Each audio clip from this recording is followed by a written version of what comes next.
Leksiyemizni davamlaştırmaz, hürmetli vatandaş. Bugün çislağa 2022 yıl 8. ayının 7. günü. Endiki mavzamındak. Cungo taraf. Yak, Cungo taraf emez. Geçiren la. Amerika bilen Hindistan. Cungo Hindistan çevrası da harbiy manevr ötküzüdü. Azatlık armiya Tibet'te emri ok etip harbiy manevr kıldı.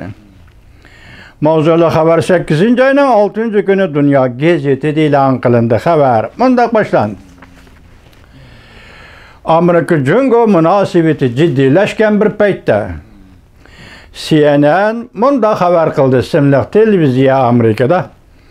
Amerika armiyası aldığımızdaki 10. ayda Hindistan bilen Cungo talaş tartış kılıvatkan çigirağı yakın yerde tağ igizlikede harbiy manevr ötküzüdü.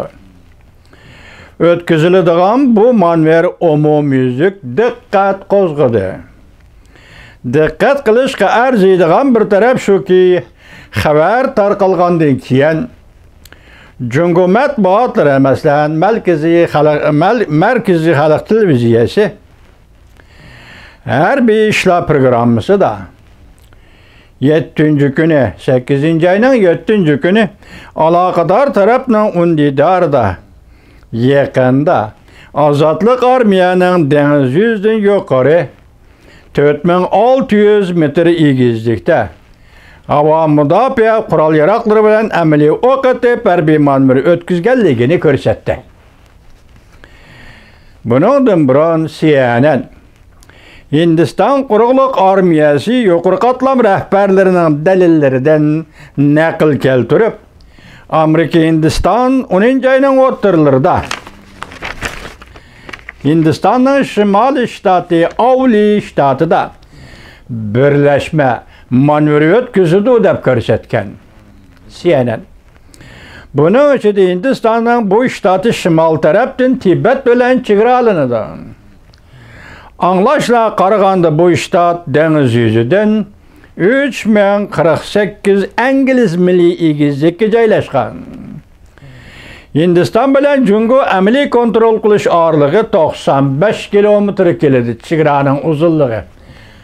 Hindistan bilen Cungo chegarasining uzunluğu 95 kilometre keladi.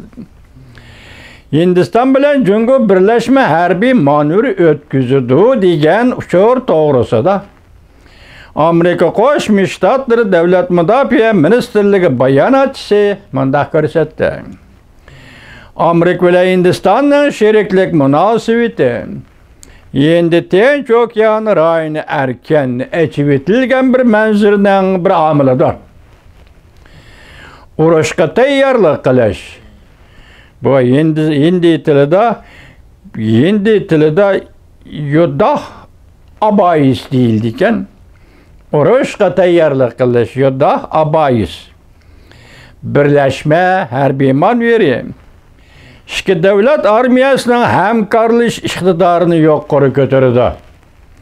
Va bu rayonda bexatarlikka yetib kelayotgan tahdidlar, ig'vogarchiliklarga taqobil turish iqtidorini yuqori ko'tardi.